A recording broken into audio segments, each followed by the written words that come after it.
صلو علی الحبیب صلی اللہ تعالی علی محمد صلی اللہ علیہ وآلہ وسلم۔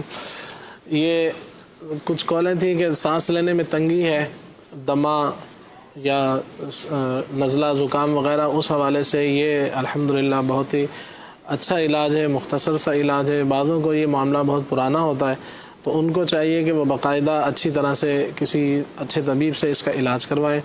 باقی اگر چھوٹے موٹے مسائل ہیں اس کے لیے عام نزلہ کھانسی بخار، عام نزلہ کھانسی وغیرہ جو ویسے سانس میں تنگی وغیرہ ہوتی ہے، ان کو سب سے پہلے چاہیے کہ ایسے لوگ جو ہیں وہ چاول سے پرہیز کریں، زیادہ ٹھنڈے پانی سے پرہیز کریں، تلی ہوئی چیزوں سے پرہیز کریں تو انشاءاللہ بہتری ہوگی۔ اس میں آپ دیکھ رہے ہیں کہ 4 چیزیں ہیں۔ نمبر 1 دارچینی، نمبر 2 کاکڑا سنگی، اور نمبر 3 فلفل دراز، اور چوتھی چیز ہے اس کے اندر شہد۔